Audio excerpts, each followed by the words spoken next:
Good morning dear students. आज के इस महत्वपूर्ण वीडियो में हम लोग आनुवंशिक पदार्थ की विशेषताएं एवं उसकी जैव रासायनिक प्रकृति के संबंध में अध्ययन करेंगे। प्रीवियस वीडियो में हमने आपको बताया है कि फ्रेडरिक माइखर नामक वैज्ञानिक ने सन 1869 ईस्वी में पश कोशिकाओं जो WBC मृत कोशिकाएं थी उसके केंद्रक के अल्ट्रासेंट्रीफ्यूगेशन से एक ऐसा पदार्थ निकाला जिसमें फास्फोरस की मात्रा अधिक थी परंतु सल्फर की मात्रा कम थी। इस तरह से फ्रेडरिक माइखर नामक वैज्ञानिक इस निष्कर्ष पर पहुँचे कि यह जो पदार्थ न्यूक्लियस यूकैरियोटिक कोशिकाओं के केंद्रक के अल्ट्रासेंट्रीफ्यूगेशन से प्राप्त हुआ है, यह प्रोटीन नहीं बल्कि कोई दूसरा पदार्थ है। और फ्रेडरिक माइखर नामक वैज्ञानिक ने चूंकि उसको केंद्रक के अल्ट्रासेंट्रीफ्यूगेशन से प्राप्त किया था इसलिए उसका नाम रखा न्यूक्लिन। बाद में सन 1889 ईस्वी में अल्टमान नामक वैज्ञानिक ने इसी न्यूक्लिन को न्यूक्लिक एसिड नाम दिया। न्यूक्लिक एसिड नाम इसलिए दिया अल्टमान नामक वैज्ञानिक ने कि जब न्यूक्लिन की केमिकल एनालिसिस उन्होंने किया तो देखा कि ये इसमें जो पदार्थ हैं जो मिलकर के इसका निर्माण कर रहे हैं उसमें डीऑक्सीराइबोज पेंटोज शुगर है, फॉस्फेट ग्रुप है और नाइट्रोजनस बेस हैं। और इसका जो नेचर है यानी न्यूक्लिन का जो केमिकल नेचर है वह एसिडिक है। इसलिए अल्टमान नामक वैज्ञानिक ने उसी न्यूक्लिन पदार्थ को न्यूक्लिक एसिड नाम दिया। और यह न्यूक्लिक एसिड जो बाद में कौशल नामक वैज्ञानिक ने पता लगाया कि न्यूक्लिक एसिड दो तरह के होते हैं, DNA और RNA। DNA means deoxyribonucleic acid और RNA मीन्स राइबोन्यूक्लिक एसिड। लेकिन दोनों में अंतर यह है कि जो डीऑक्सीराइबोन्यूक्लिक एसिड होता है वह केंद्रक में पाया जाता है और जो RNA अर्थात राइबोन्यूक्लिक एसिड होता है वह प्रायः यूकैरियोटिक कोशिकाओं के कोशिका द्रव्य में पाया जाता है। DNA एक आनुवंशिक पदार्थ है जबकि RNA एक आनुवंशिक सूचना वाहक है। अब आइए हम लोग आज के इस महत्वपूर्ण वीडियो में आनुवंशिक पदार्थ की विशेषताएं और उसकी जैव रासायनिक प्रकृति के संबंध में अध्ययन करें। प्यारे छात्रों, आनुवंशिक लक्षणों को एक पीढ़ी से दूसरी पीढ़ी में ट्रांसफ़र करने और उन्हें नियंत्रित करने वाले पदार्थ को ही आनुवंशिक पदार्थ कहा जाता है। यानी आनुवंशिक पदार्थ उस पदार्थ को कहा जाता है, उस तत्व को कहा जाता है जो आनुवंशिक लक्षणों को एक पीढ़ी से दूसरी पीढ़ी में ट्रांसफ़र करने का कार्य करता है। वैज्ञानिकों ने बहुत सारे प्रयोग किए और उन प्रयोगों के आधार पर वह इस निष्कर्ष पर पहुँचे कि DNA एक पॉलीन्यूक्लियोटाइड चेन होती है और DNA के एक छोटे से ही खंड को जॉनसन नामक वैज्ञानिक ने जीन्स कहा। और जीन्स वह आनुवंशिक पदार्थ है जो आनुवंशिक लक्षणों को एक पीढ़ी से दूसरी पीढ़ी में ट्रांसफ़र करने का कार्य करता है। आइए हम लोग यह जानें कि जो आनुवंशिक पदार्थ होते हैं उनकी कौन कौन सी विशेषताएं होती हैं। इसको हम लोग पॉइंट वाइज जानेंगे। यानी जितने भी आनुवंशिक पदार्थ होते हैं वह कोशिकाओं में उपस्थित होने चाहिए। प्रत्येक कोशिका में, जीवधारियों की प्रत्येक दैहिक कोशिका में यह आनुवंशिक पदार्थ उपस्थित होने चाहिए। और जो पदार्थ आनुवंशिक लक्षणों को एक पीढ़ी से दूसरी पीढ़ी में ट्रांसफ़र करेगा वह पदार्थ प्रत्येक आनुवंशिक कोशिका में उपस्थित होना चाहिए निश्चित रूप से। इसके बाद दूसरा लक्षण हम जाने, उसकी विशेषताएं जाने आनुवंशिक पदार्थ की। जो आनुवंशिक पदार्थ होते हैं यह आनुवंशिक सूचनाएं आनुवंशिक पदार्थ व जीन्स में जेनेटिक कोड के रूप में निहित रहते हैं। यानी आनुवंशिक पदार्थ में आनुवंशिक सूचनाएं यह एक जेनेटिक कोड के रूप में निश्चित होने चाहिए जिसको ट्रिपलेट कोडांस नाम दिया जाता है। अगली विशेषता आनुवंशिक पदार्थ की, यानी आनुवंशिक पदार्थ जीव की समस्त सोमैटिक सेल्स जिसको आप बॉडी सेल्स भी कहते हैं, इस सोमैटिक सेल्स में इसकी गुणवत्ता व परिमाण अर्थात क्वांटिटी समान होनी चाहिए। जो प्रत्येक प्रत्येक जीवधारी के शरीर की जो प्रत्येक सोमैटिक सेल्स हैं, उस प्रत्येक कोशिका में, प्रत्येक सोमैटिक सेल्स में इस आनुवंशिक पदार्थ की क्वांटिटी समान रहनी चाहिए, तभी उस पदार्थ को आप आनुवंशिक पदार्थ की संज्ञा दे सकते हैं।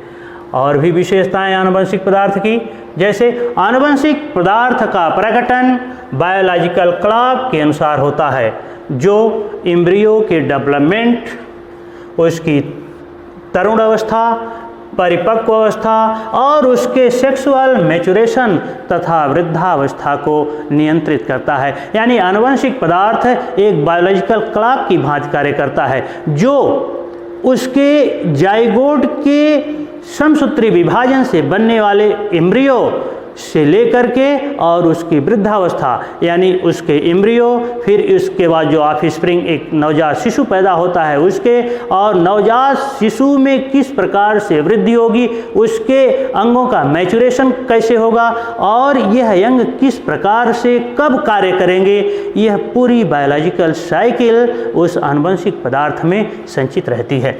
और इतना ही नहीं, उसकी शैशवावस्था से लेकर के उसकी बाल्यावस्था, फिर उसकी किशोरावस्था, यौनावस्था और फिर इसके बाद उसमें सेक्सुअल मैच्योरेशन, इसके बाद उसकी प्रौढ़ावस्था और वृद्धावस्था तक की सारी सूचनाएं इस आनुवंशिक पदार्थ में निहित रहती।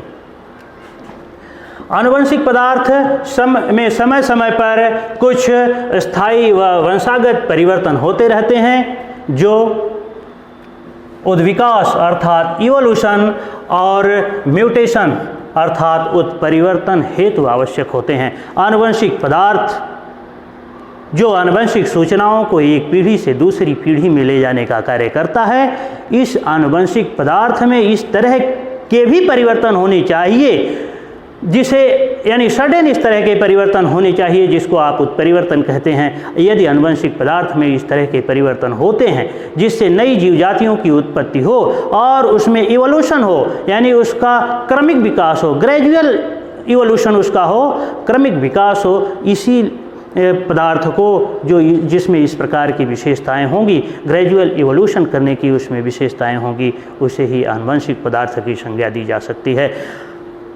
यह जो डीएनए होता है, इस डीएनए में इस तरह की सारी विशेषताएं उपस्थित होती हैं, अर्थात इस प्रमाण के आधार पर आप कह सकते हैं कि DNA is a genetic material which transfers genetic characters, which transfers hereditary characters from one offspring और from one generation to another generation.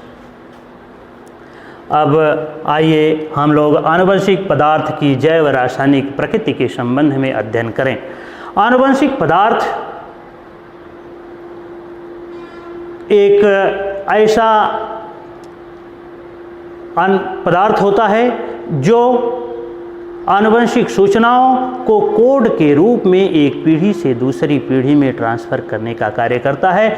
और यह जो आनुवंशिक पदार्थ है, इसमें कौन कौन से तत्व किस तरह से उसमें निहित हैं और यह इसकी केमिकल स्ट्रक्चर क्या है, इसके संबंध में हम लोग जानें, और यही नहीं उसकी रासायनिक प्रकृति के संबंध में जानें। नंबर 1, यानी जो आनुवंशिक पदार्थ है उसकी जैव रासायनिक प्रकृति के एक फर्स्ट लक्षण के बारे में आप जानें। जैविक तत्व जैव रसायनों का बना होता है, अतः आनुवंशिक पदार्थ भी जैव रसायन है। जैव रसायन ऐसे रसायनों को कहा जाता है, ऐसे रासायनिक पदार्थों को कहा जाता है जो जीव पदार्थ का अंश बनाते हैं, यानी जो जीव द्रव्य और कोशिका में उपस्थित हों, प्रत्येक सोमैटिक सेल्स में उपस्थित हों और आनुवंशिक सूचनाओं को एक पीढ़ी से दूसरी पीढ़ी में ट्रांसफ़र करने का कार्य करें। अब आइए जैव रसायन की प्रकृति के दूसरे लक्षण के बारे में हम लोग जानें। एक जीव का आनुवंशिक पदार्थ हजारों जीन्स का बना होता है, अतः एक जैव रसायन के आनुवंशिक पदार्थ होने के लिए उसमें उच्च कोटि की विविधता आवश्यक होती है। जैसा कि हमने आपको प्रीवियस वीडियो में बताया है कि जो आनुवंशिक पदार्थ होते हैं, यह आनुवंशिक पदार्थ एक जटिल और बृहद अणु होते हैं और इन आनुवंशिक पदार्थों में इस तरह की सूचनाएं निहित रहती हैं जो आनुवंशिक लक्षणों को एक पीढ़ी से दूसरी पीढ़ी में ट्रांसफ़र करने की कार्य करती हैं। और सर्वप्रथम नायगली नामक वैज्ञानिक ने क्रोमोसोम की खोज किया पादप कोशिकाओं में, लेकिन वाल्डेयर नामक वैज्ञानिक ने उसे क्रोमोसोम नाम दिया। इसके बाद बाबरी और शटन नामक वैज्ञानिक ने क्रोमोसोमल थियरी ऑफ इनहेरिटेंस दिया। Chromosomal theory of inheritance. Chromosomal theory of inheritance के अनुसार, यानी आप इस तरह से कह सकते हैं कि बाबरी और शटन की क्रोमोसोमल थियरी ऑफ इनहेरिटेंस के अनुसार प्रत्येक क्रोमोसोम प्रत्येक आनुवंशिक लक्षण को एक पीढ़ी से दूसरी पीढ़ी में ट्रांसफ़र करने का कार्य करता है। या आप इस तरह से इसी बात को कहें कि ग्रेगर जॉन मेंडल के आनुवंशिक सिद्धांत के आधार पर आनुवंशिक लक्षणों को एक पीढ़ी से दूसरी पीढ़ी में ट्रांसफ़र करने का कार्य क्रोमोसोम करते हैं, बाबरी और शटन के क्रोमोसोमल थियरी के अनुसार। लेकिन जब यह देखा गया कि आनुवंशिक लक्षणों की संख्या नंबर ऑफ क्रोमोसोम्स से अधिक है, तो इस क्रोमोसोमल थियरी ऑफ इनहेरिटेंस पर वैज्ञानिकों को अविश्वास होने लगा।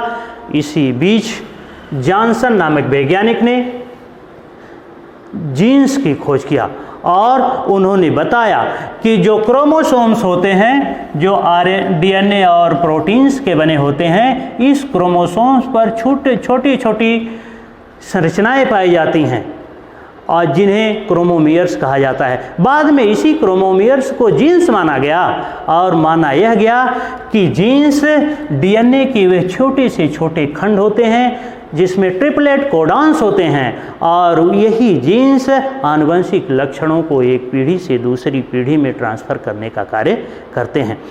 इसके बाद टी.एच. मॉर्गन नामक वैज्ञानिक ने ड्रोसोफिला मेलेनोगास्टर पर अपना प्रयोग किया और उस प्रयोग के आधार पर यह निष्कर्ष निकला कि आनुवंशिक लक्षणों को एक पीढ़ी से दूसरी पीढ़ी में ट्रांसफ़र करने का कार्य क्रोमोसोम्स नहीं करते हैं।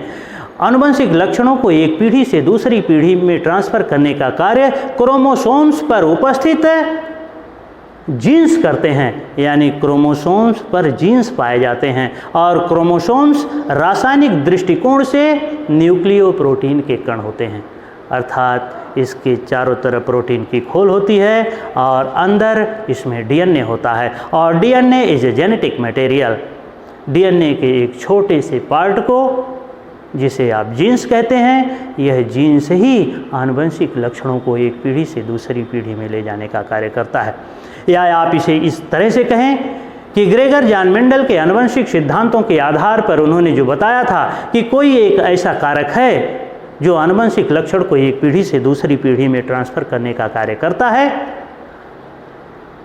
तो टी.एच. मॉर्गन के जीन थियरी ऑफ इनहेरिटेंस के आधार पर आप यह कह सकते हैं कि जीन्स ही वह मेंडेलियन कारक हैं जो प्रत्येक आनुवंशिक लक्षण को एक पीढ़ी से दूसरी पीढ़ी में ट्रांसफ़र करने का कार्य करते हैं। अब आइए जो आनुवंशिक पदार्थ हैं उसकी एक और महत्वपूर्ण प्रकृति के संबंध में हम लोग अध्ययन करें। डीएनए एक पॉलीन्यूक्लियोटाइड चेन होती है जिसमें डीऑक्सीराइबोज,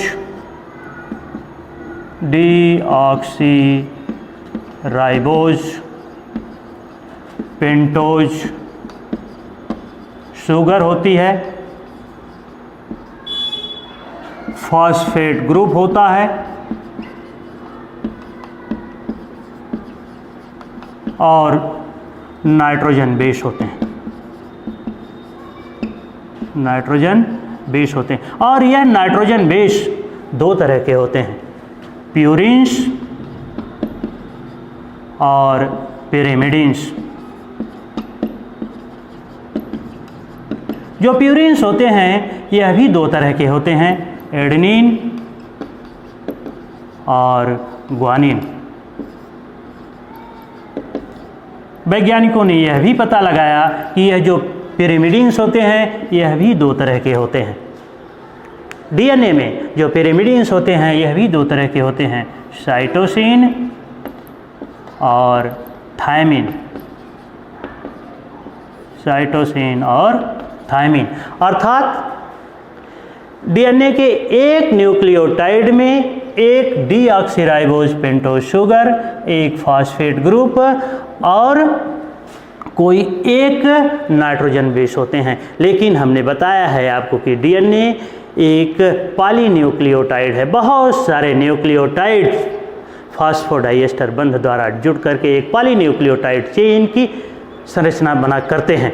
और डीएनए में एडेनिन, ग्वानिन, साइटोसिन और थायमिन के असंख्य न्यूक्लियोटाइड्स होते हैं और इन तीन न्यूक्लियोटाइड्स के समूह को ही एक जीन कहा जाता है, जिसको ट्रिपलेट कोडॉन कहा जाता है। और यह जीन से आनुवंशिक लक्षण को एक पीढ़ी से दूसरी पीढ़ी में ट्रांसफ़र करने का कार्य करता है। लेकिन जो डीएनए होता है जिसे आनुवंशिक पदार्थ की संज्ञा दी गई, यह प्रायः यूकैरियोटिक कोशिकाओं के केंद्रक में पाया जाता है। और डीएनए में एक बहुत ही पेक्यूलियर चीज़ें उसकी पाई जाती हैं, बहुत ही स्पेशल कैरेक्टर होता है उस डीएनए का। जैसे प्रत्येक डीएनए में डीएनए से डीएनए निर्माण करने की क्षमता होती है, जिस प्रक्रिया को रिप्लिकेशन और डुप्लीकेशन कहा जाता है। जैसे जेरॉक्स मशीन में आप किसी बुक का उसके जेरॉक्स कराते हैं तो जो जो चीज़ें उस पेज पर अंकित रहती हैं सो चीज़ें सेम टू सेम उस जेरॉक्स मशीन से होते हुए कागज़ पर प्रिंट हो जाती हैं।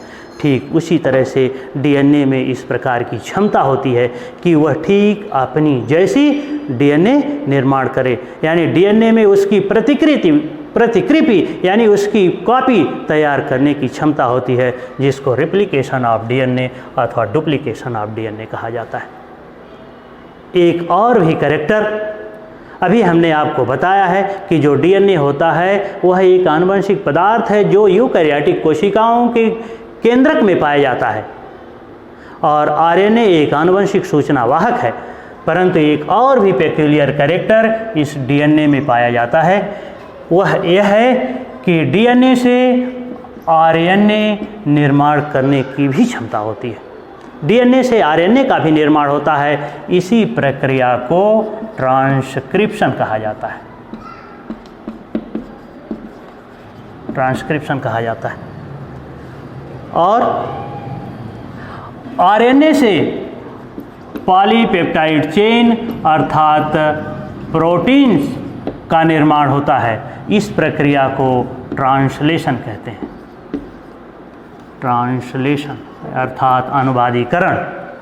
इस प्रकार से आप यह कह सकते हैं कि डीएनए में स्वयं डीएनए निर्माण करने की क्षमता होती है, जिस प्रक्रिया को रिप्लिकेशन अथवा डुप्लीकेशन ऑफ डीएनए कहा जाता है। और इस डीएनए से आरएनए का भी निर्माण होता है, जिस प्रक्रिया को ट्रांसक्रिप्शन ऑफ डीएनए कहा जाता है। और इस आरएनए से पॉलीपेप्टाइड चेन अर्थात प्रोटीन बनती है और उसी प्रक्रिया को ट्रांसलेशन कहा जाता है। और बिडल और टाटम का एक नियम कि one gene one polypeptide chain, one gene one polypeptide chain और वन कैरेक्टर यानी one traits. Gregor John Mendel ने इसी कैरेक्टर को ट्रेट नाम दिया था। अर्थात एक जीन के नियंत्रण में एक जैसी पॉलीपेप्टाइड चेन बनती है और हर एक पॉलीपेप्टाइड चेन संतानों में हर एक लक्षण के विकास के लिए उत्तरदायी होती है।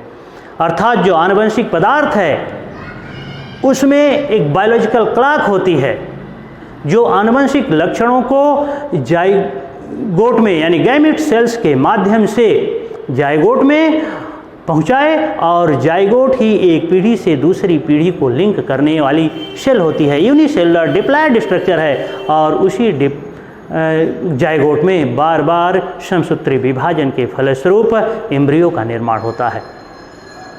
और वह पीरियड, जिस पीरियड में जाइगोट से एम्ब्रियो के निर्माण और उसके डेवलपमेंट की पूरी प्रक्रिया होती है, वह उसका एम्ब्रियनिक पीरियड कहलाता है। और विज्ञान की जिस शाखा के अंतर्गत इस स्टडी ऑफ एम्ब्रियो किया जाता है, यानी एम्ब्रियो का अध्ययन किया जाता है, वह शाखा एम्ब्रियोलॉजी कहलाती है। और एक निश्चित अवधि के बाद एक नवजात शिशु का जन्म होता है, और जो शिशु का जन्म होता है वह अपने माता और पिता यानी अपने पेरेंट्स से आनुवंशिक कैरेक्टर ले करके आता है, अर्थात माता पिता के आनुवंशिक लक्षण संतान में होते हैं, और माता पिता में जो आनुवंशिक लक्षण आए हैं वह उस बच्चे के दादा दादी और नाना नानी से आए हैं। इस तरह से इन आनुवंशिक लक्षण पीढ़ी दर पीढ़ी ट्रांसफ़र होते रहते हैं, और आनुवंशिक पदार्थ उसी पदार्थ को कहा जाएगा जिसमें बायोलॉजिकल क्लॉक हो, और वह आनुवंशिक लक्षणों को एक पीढ़ी से दूसरी पीढ़ी में ट्रांसफ़र करने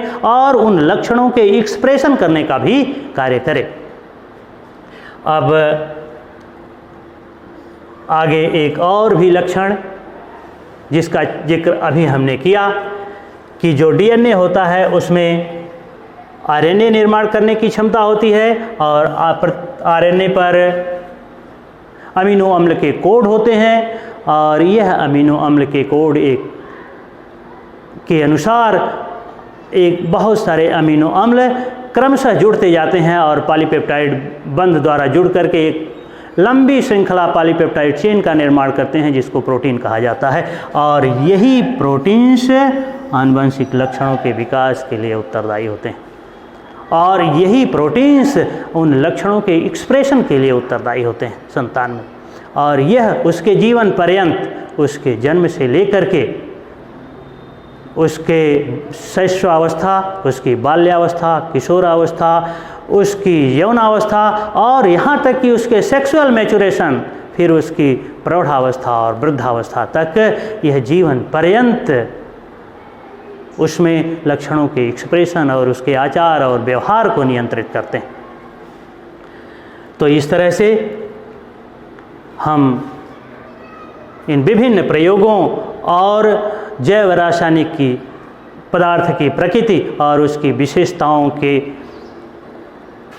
पूरा डिस्कस करने के उपरांत इस निष्कर्ष पर पहुंचते हैं कि जो डीएनए है उसमें इस तरह की सारी विशेषताएं और जैव रासायनिक प्रकृति पाई जाती है, अर्थात DNA is a genetic material. परंतु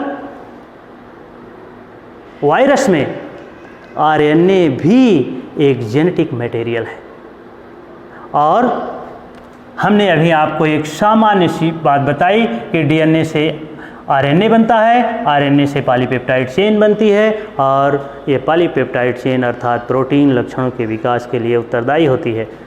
और जब डीएनए से आरएनए बनता है उस प्रक्रिया को ट्रांसक्रिप्शन कहा जाता है, लेकिन वायरस के केस में आरएनए से डीएनए भी बनता है, इस प्रक्रिया को रिवर्स ट्रांसक्रिप्शन कहा जाता है। अर्थात कुछ वायरस में यह आरएनए भी एक आनुवंशिक पदार्थ है। जैसे इस समय बहुत ही बर्निंग पॉइंट चल रहा है कोरोना, जो कोविड-19 बीमारी चल रही है, बहुत सारे लोग उससे ग्रसित हो रहे हैं। भारत ही नहीं, विश्व के 109 देश इस कोरोना वायरस के कारण होने वाली कोविड-19 बीमारी से ग्रसित हैं। बहुत ज़्यादा जनधन की हानि हो रही है, और यह कोरोना वायरस भी एक रियो वायरस है, और रियो वायरस ऐसे वायरस को कहा जाता है जिसमें आनुवंशिक पदार्थ डीएनए नहीं आरएनए होता है। यानी कोरोना वायरस में आनुवंशिक पदार्थ आरएनए होता है, और उसमें रिवर्स ट्रांसक्रिप्शन द्वारा इस आरएनए से डीएनए निर्मित करने की क्षमता होती है। केवल कोरोना वायरस ही रियो वायरस नहीं होता है, जो कैंसर का वायरस होता है वह भी एक रियो वायरस होता है, और जो HIV होता है ह्यूमन इम्यूनोडेफिशिएंसी वायरस, जिससे एड्स जैसी भयानक और ख़तरनाक बीमारी होती है, लाइलाज बीमारी है यह एड्स, एक्वायर्ड इम्यूनोडेफिशिएंसी सिंड्रोम।